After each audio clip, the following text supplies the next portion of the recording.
Hey guys, you're in a nutshell with me, Ina. Well, hindi na ako nagulat sa resulta ng survey na pag-uusapan natin in this episode. Another survey talking about or discussing Canadians' sentiments, opinions about new immigration especially.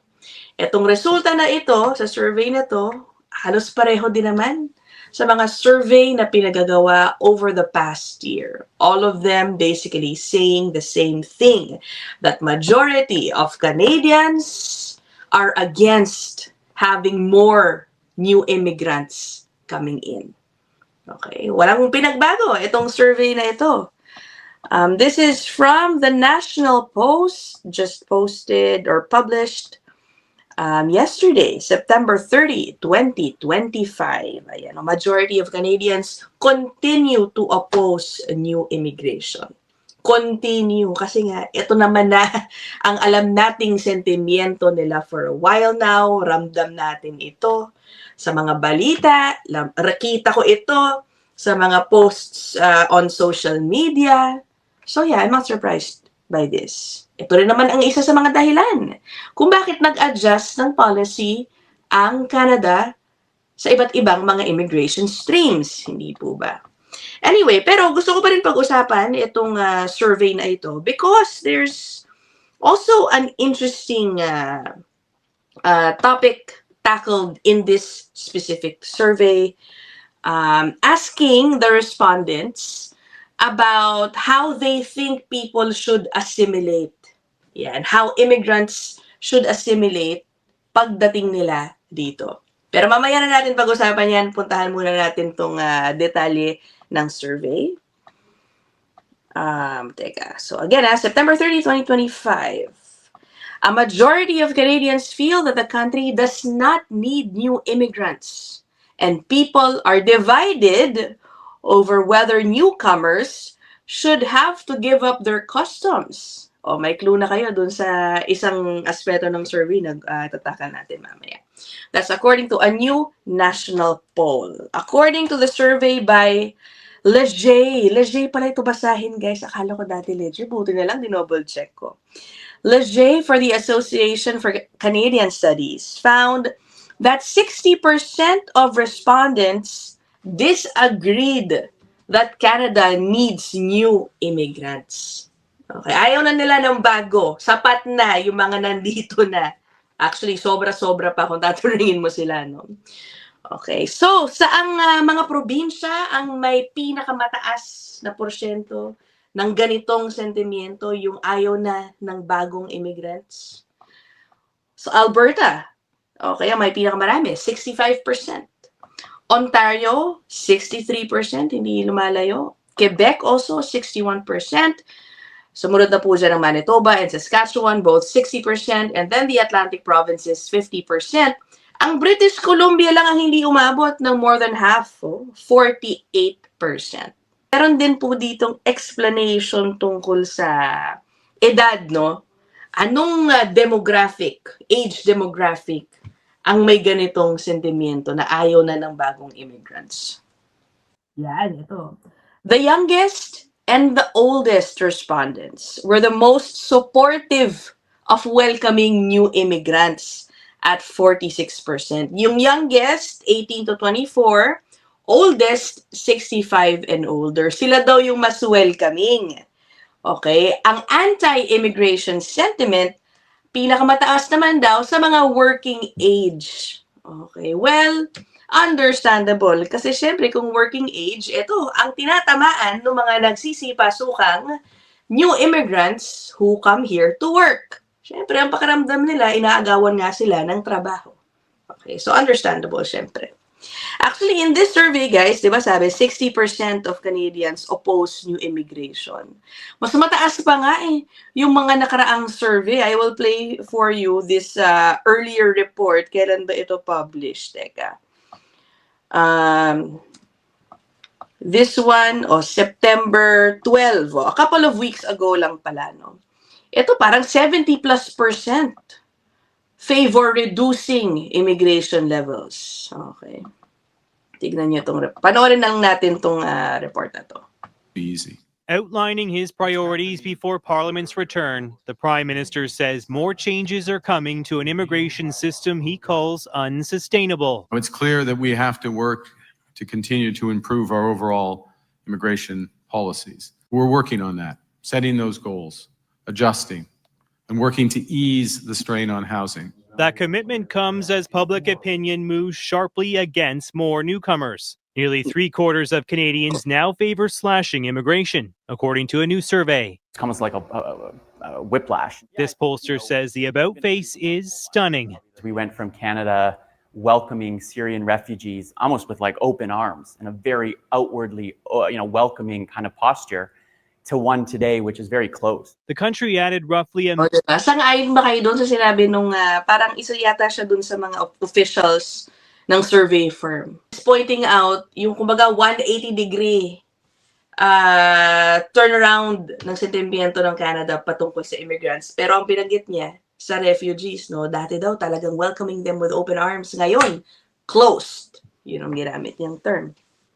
Million people a year for 3 years in a row. An influx that is testing housing and healthcare capacity and Canadians' patience for explosive growth. It's too high. They've brought in too many people in too short a period of time. The Conservatives are taking a harder line than they have in the past, demanding the temporary foreign worker program be scrapped to bring the numbers down. We have a state-sponsored intervention that supports an indentured underclass. Instead of promoting policies that employ Canadian workers. Even in Carney's caucus, there's pressure to curb the program, including from the MP who used to manage immigration. We also have to have a conversation, I think, with industry that has gotten addicted to temporary work in Canada. Immigrant rights group. O, tignan nyo, at least yung dating immigration minister nagpa-interview recently. Yung nakaupong immigration minister, sabi ko nga sa inyo, no, parang hindi natin maramdaman.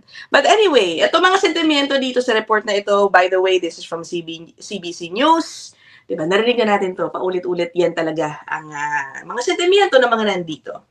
Okay. Ngayon, puntahan natin yung sinasabi kong isang aspeto ng survey. Balik ulit tayo dito sa National Post, ano. Tungkol sa issue ng pag-assimilate ng mga bagong tao dito sa Canada. Okay, well, I'm a bit surprised dito, no? Kasi split daw. Talagang halos 50-50. Well, 51-49%. O, sabi dito, respondents were also closely split on the question of whether newcomers should culturally assimilate, with 51% agreeing that immigrants should give up their customs and traditions and adopt those of the majority. Aba, pahati, no? 51% ang nagsasabing you should assimilate and give up your customs from wherever you come from. It's especially surprising for me because in the same survey, sinabi 85%, oh, malaki yun, that's a big majority, believe na it's important to pass on customs and traditions to future generations. Canadian customs and generations to. Canadian customs and traditions ito. Okay, overwhelming majority of Canadians, 85%. So ang sabi dito, there is a lot of confusion around this issue, as half of Canadians are saying, on the one hand, that immigrants should give up their customs and traditions and become more like the majority, while the vast majority of Canadians are saying that it is important to transmit our customs and traditions to future generations. After a while, na-realize ko, guys, I think I know why. It's maybe because of the term assimilation. Okay, that term is used interchangeably with integration, but those actually are two very different terms. They mean very different things. Kahit ako, guilty ako sa paggamit ng assimilate and integrate na interchangeably. Pero magkaiba po yan. This survey tackled assimilation. Pag sinabi po kasing assimilation, ano yun? Talagang you adapt to the new culture you are joining. Talagang kakalimutan mo yung noon. It's a little bit on the extreme side, na talagang you forget everything that you were before, nandito ka na, ito na ang dapat mong way of life. That is assimilate. Pag sinabi mong integrate, yan po ay mag-a-adapt ka pa rin, pero meron ka pa ring space to practice your customs and traditions. Lalo na kunyari, sa bahay mo lang naman ikaw, nasa personal space mo ikaw. Do everything you want, how you want it, no? Pero pag nasa labas ka, kailangan mo mag-adapt. Diba? And of course, take in to some extent yung culture na pinupuntahan mo, in this case, sa Canada. So naisip ko, dahil assimilate yung ginamit na term, kaya siguro split. Kasi baka, karamihan, naiintindihan naman na yung hesitation ng iba na totally i-let go yung nakaraan nila, yung customs nila, diba? Baka kung ginamit ang term na integrate, perhaps that number would jump or rise a little bit more, no? That's just for me. Let me know what you guys think about that, no? Kayo po ba? Yan ang magandang tanong, ano? Assimilate or integrate? Ano palagay nyo ang dapat gawin ng mga bagong immigrants, lalo na, no? Na pumupunta, hindi lang sa Canada, wherever it is you want to live permanently. This report even pointed out yung difference ng Americans and Canadians pagdating sa issue ng assimilation. No? Sabi dito, despite Canada's reputation as a multicultural mosaic, the poll found that Americans who are historically known more for their reputation as a cultural melting pot, yung Americans daw were actually less supportive of cultural assimilation than Canadians. Oh, okay. In the US daw, 71%, nearly 3/4 of Americans disagreed that immigrants should give up their customs and traditions. Compared dito nga sa Canada, na almost half, under half, 49%. So, ayun, what do you guys think? I wonder if this sentiment about assimilating into Canadian culture has always been like this, kumbaga divided. Naisip ko, baka maybe in recent years, tumaas yung bilang ng calls for assimilation dahil alam naman natin, ang dami pong nagrereklamo ng mga Canadians dahil nga sa dami sa pagbugso ng mga new immigrants dito in the past 5 to 10 years, some feel na hindi na nila raw nare-recognize yung Canada na kinalakihan nila. Diba? Siyempre, intindihin din po natin na, siguro na in some towns, for example, na dominate na siguro ng ibang lahi. That's why I won't be surprised if calls for assimilation would grow. Isa rin palang aabangan ko, no?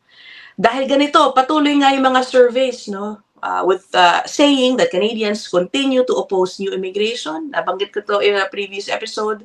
Tignan natin, ako, talagang siguro, yung susunod na immigration levels plan na inaabangan natin, ilalabas end of this month or early November. Baka, no? Bawas, I won't be surprised kung tuluyang ibaba pa yung mga goals, yung allocations ng mga new immigrants na tatanggapin in the next 3 years. Diba? Baka as a response to public sentiment about this issue. Yun lang naman. Let me know what you guys think. Put them down there in the comment section. I'll end this here. See you guys in the next one. Bye!